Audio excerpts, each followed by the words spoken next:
What's up, everybody? It's Edwin back for Strictly Comics, and we are coming at you with a movie review. Not a comic-related movie, but I really wanted to expand on my channel like I've been telling you guys.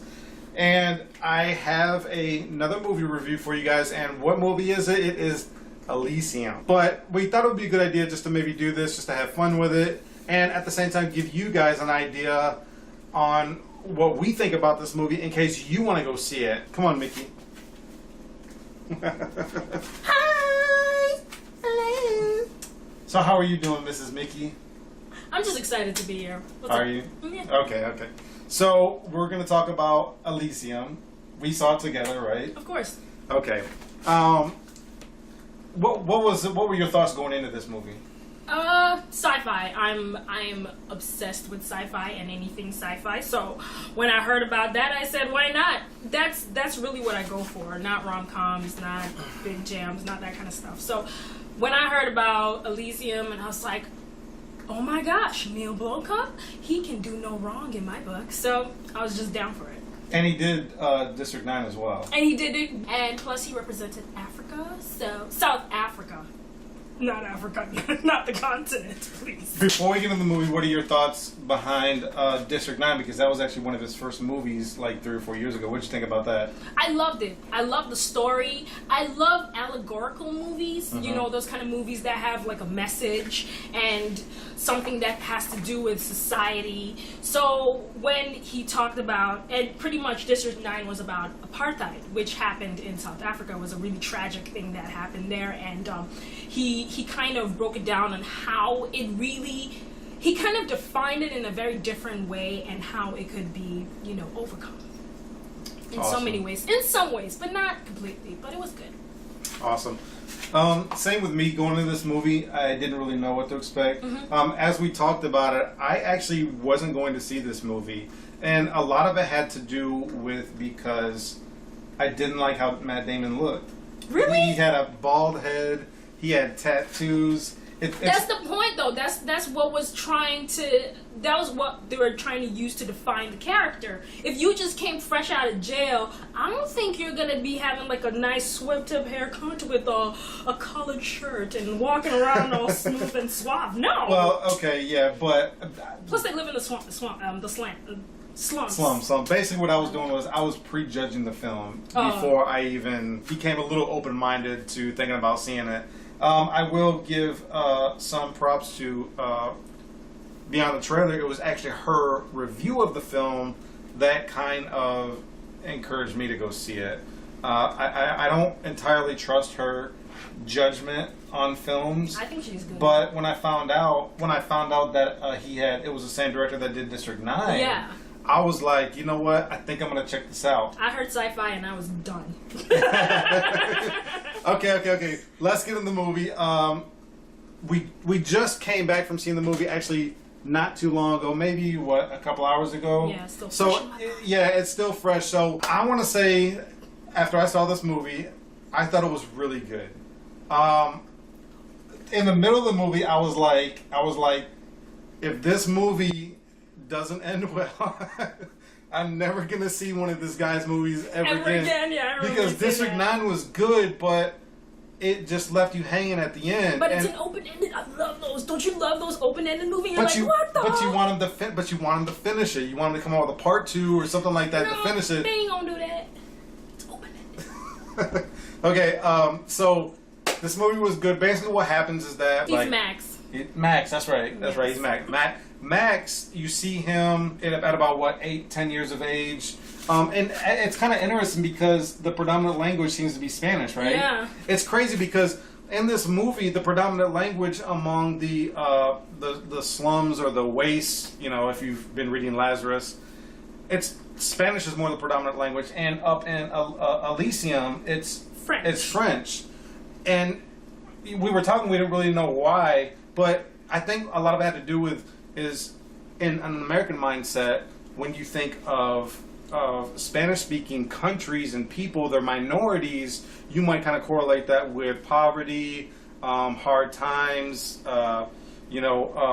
big, huge families, welfare, stuff like that. And then when you think of French, you might think of bouginess and drinking wine all the time, and Paris. yeah, just stuff like that. Bed. And so that's kind of like the way it is a little bit. Although they do speak English, Yeah. but when they introduce Elysium, they're speaking French. Yeah, they're speaking French from the beginning. So, but if you guys know the story already in a nutshell, Max is he's grown up as a foster child. He doesn't have his parents in his life, so we actually leave off from when he's about 8, 10, 12 years of age, and we don't see him again until 30, 20 years later. And by that point, he has been in and out of jail, juvie. As a matter of fact, he's actually on parole when we see him again. And he's trying to live his life right. He doesn't want to be getting in trouble, going back and forth to jail all the time. So, and what happens is that he is kind of like a factory worker. Yeah, and ironically, he is making the same cops that arrested him exactly. and abused him.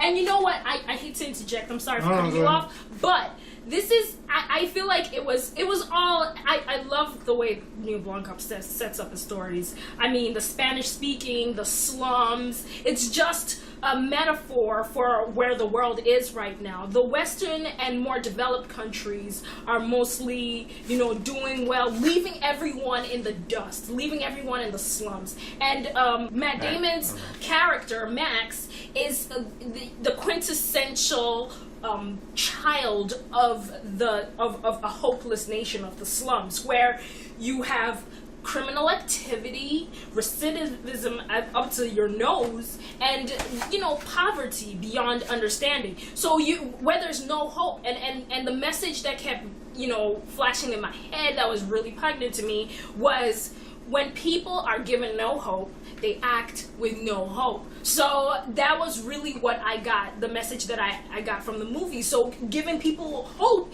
and healing is through the basically healthcare. But one of the things I noticed between this movie and District 9, what really kickstarted this movie was that Matt Damon, who is actually working on the factory assembly line, producing the same android robotic police officers that enforce the law. He's building those same robots, and what happens is that the door doesn't close that seals it off, basically gets it ready to be sent off back to Elysium. And Matt, the Matt's boss, forces him. He's basically like, you need to get this fixed or pack your stuff and be out.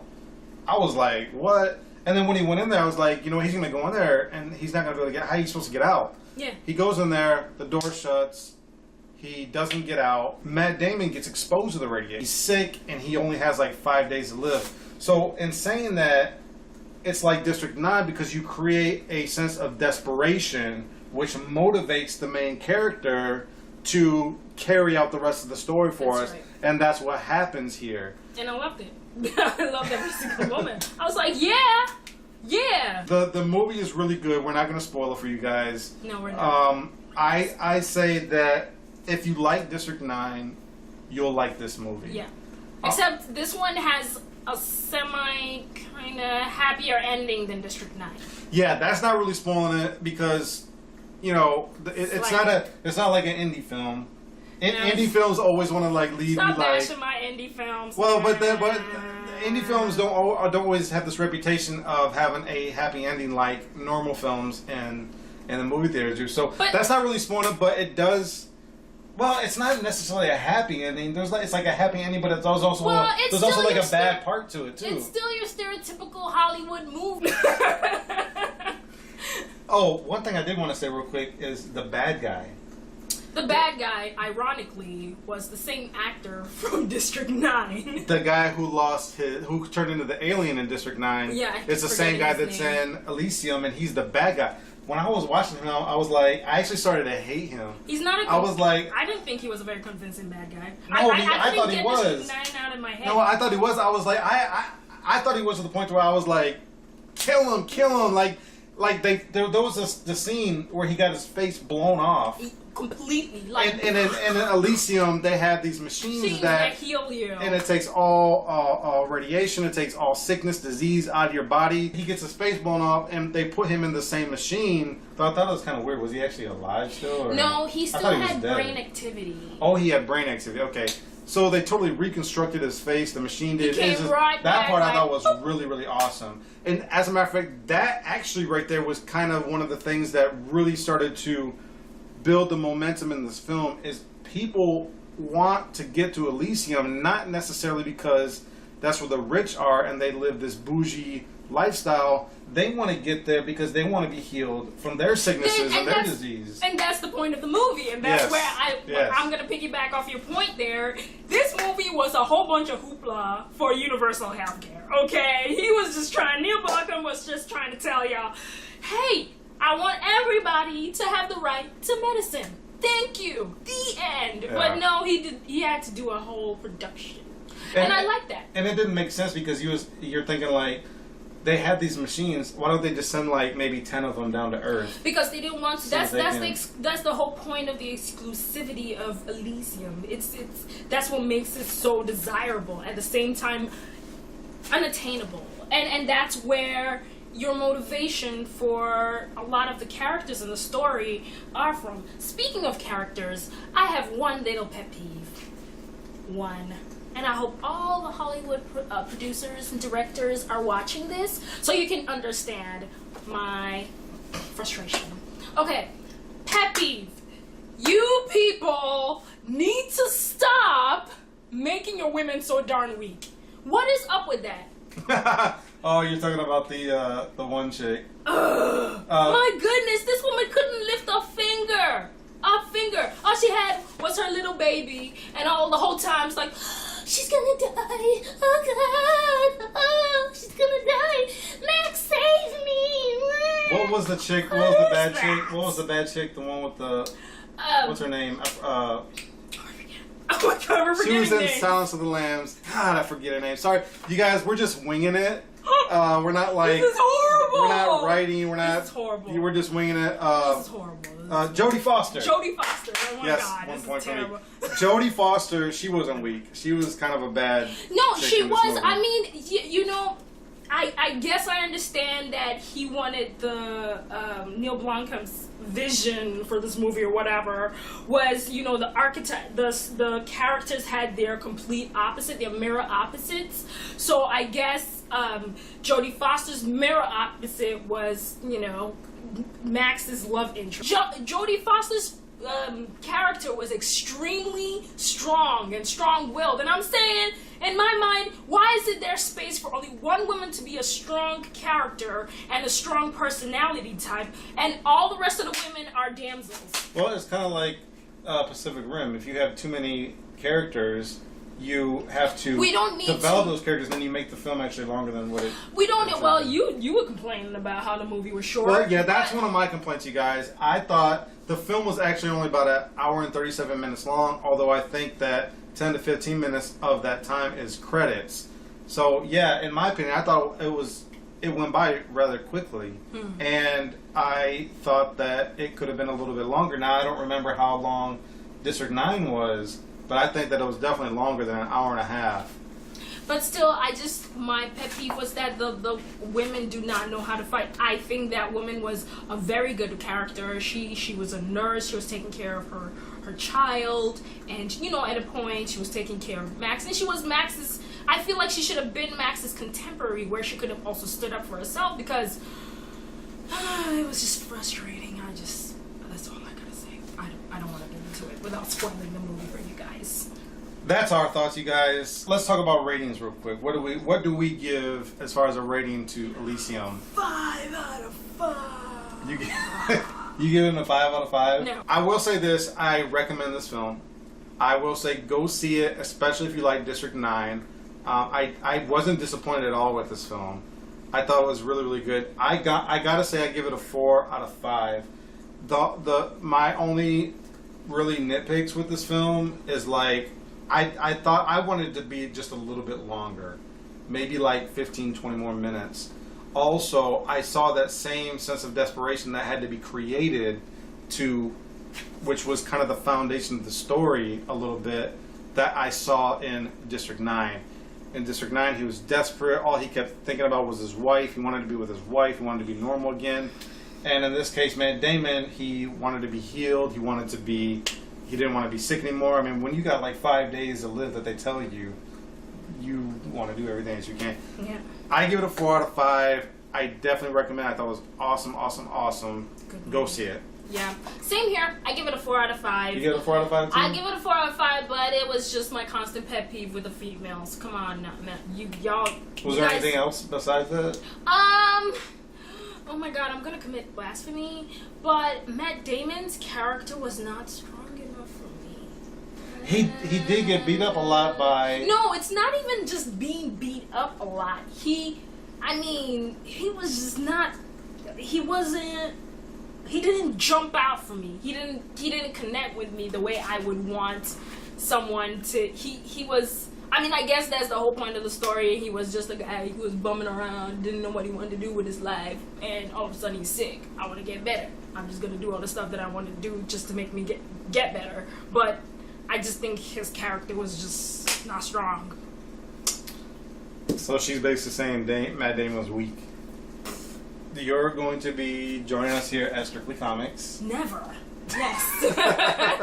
Get out of here. That's it, you guys, for us here at StrictlyComiX. Thank you so much for tuning in and watching this movie review of Elysium. As always, you guys, don't forget to like, comment, subscribe, share.